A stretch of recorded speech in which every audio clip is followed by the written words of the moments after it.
Tanya talks, Tanya talks, Tanya talks to Lynn about vaginal dryness. Hi, I have great hair. I'm Tanya Hennessy and welcome to another episode of The Awkward Ask. Today's episode's about vaginal dryness. So in terms of vaginal dryness in like a sexual context, what causes that? I mean, there's probably so many things. One that I can think of is maybe lack of arousal. Yeah. When there hasn't been enough, say, foreplay, for instance. Anxiety, nervousness about it. Your body kind of might shut down a little bit. Or maybe you're stressed about conceiving. Possibly. And so the best way to combat or manage this sort of situation would be imagining gels. Yep. So incorporating gels, sex toys, vibrator. I would suggest maybe spending a bit more time on the intimacy side. So the foreplay, the chit chat, maybe some baby making music on the background, setting the scene, making it maybe more a bit of romantic. More of an experience. So I think a lot of people will feel like, oh, I'm young and we've done some foreplay and why am I still so dry? It's normal though, right? It is. So I think we have to kind of think about the bit of science behind it. So estrogen levels, especially for women when they're still menstruating, you go through cycles. You're not high estrogen the whole month, right? So your levels, your hormone levels will go up and down. And certain days, certain times of the week, there will be different levels which can cause your vaginal to be drier than weeks before or whatnot. So I think we have to keep that in mind as well. So you're not going to be easily aroused and therefore wet all the time. There will be times during the month where you're not. And it's absolutely normal, and I don't think that we should apply pressure on ourselves. It's not our fault. And there are external things that we can use to help assist. Yeah, because I think there is this stigma like, oh, vaginal dryness is an old person thing. And I don't necessarily believe that. Like exactly what you said. Yeah. So with regards to the old person thing, menopause. Yeah. Right. Women we're gonna get there. Some earlier than others, but it doesn't mean that as older women we can't enjoy sex either. Correct. Right? So there are things out there to assist as well. And if they're available, and if you're feeling, like you're not able to produce it naturally, or for whatever reason during your cycle, why wouldn't you use a gel to assist yourself? Exactly. And there's a lot of science saying that with sex you release endorphins and it makes you happy, and we all like to be happy. That's true. So, you can also do that with chocolate. Just an FYI, if you're lazy, or a starfish. I mean, you could do both ultimately. And I guess like everyone's different.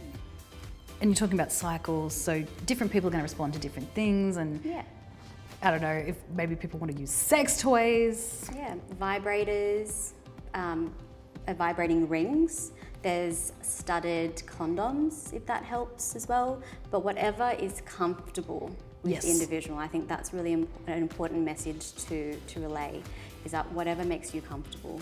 And I think having open communication with your partner is very important. Learn each other's bodies. I think that's, getting back down to basics. Yeah. Because we're not in the porn industry, and the porn industry is #fake. Yeah. So, we can't have those unrealistic expectations. So if you're trying to conceive, should you be using a gel or no?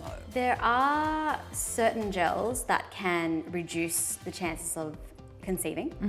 And there are other gels that can help to promote sperm motility, which will in turn help with conceiving. Yeah, I've seen that one. I think it's called Skin, and it promotes sperm motility, which I have no idea what that is. Motility? Movement.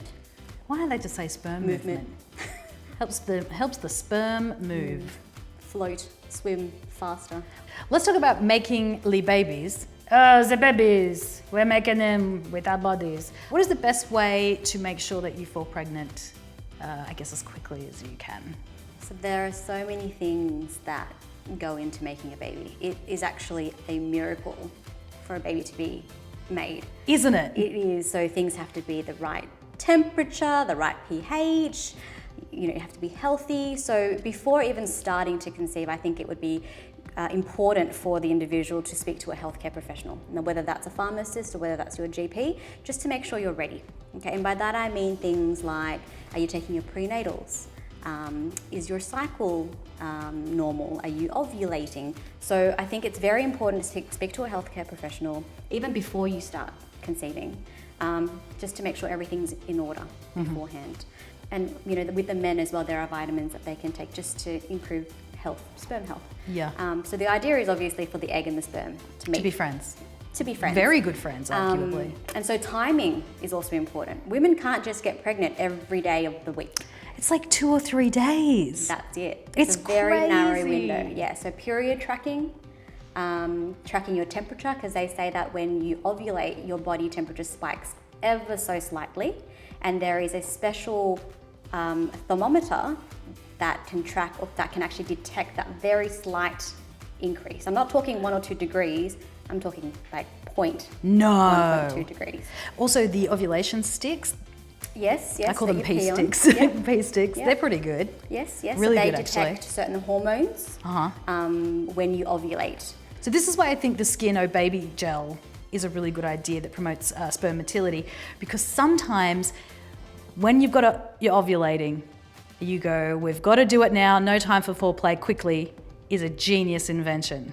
In that sense, yes, timing is everything, especially if you've spent months and months trying and you're thinking, you know what, this is the month and this is my window.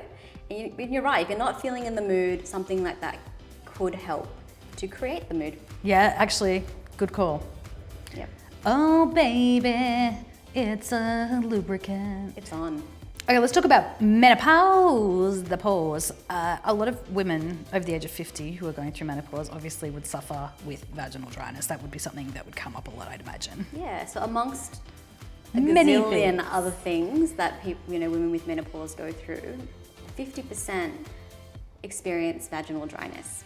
That's quite a lot. And it is something that could be quite uncomfortable to talk about. But I don't think it should be something uncomfortable. It's so common. It's easily managed. We would recommend gels, different types of gels. We could recommend condoms with lubricant on them. Yep, perfect. Especially with sensitivity, there's special sensitive ones. So you just need to come in and chat to a Priceline pharmacist. We'll make sure it's confidential and private, and we can discuss options with you, not just regarding vaginal dryness, but other menopausal symptoms too. Yeah, 100%. As soon as I get any sort of menopause, I'll I'll be seeing you. I'll be like, girl, I got everything wrong with me.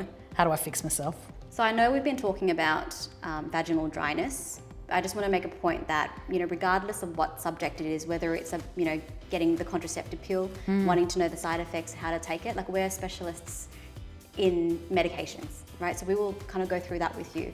The morning after pill, everything you tell us is confidential. And again, if you need to pull us aside and speak privately with us, we're definitely open to that. And we just want you to feel comfortable.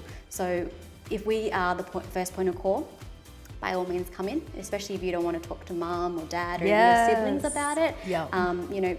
Feel comfortable to come in and chat to your local Priceline pharmacist. It's a no judgment zone.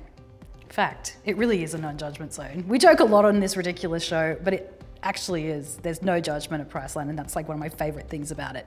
And the jelly beans, obviously. Can I have some for free? I will do the rest of this show for jelly beans.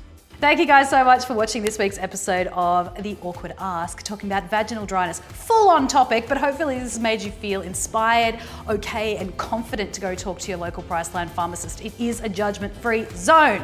We'll see you next week. Bye. Bye.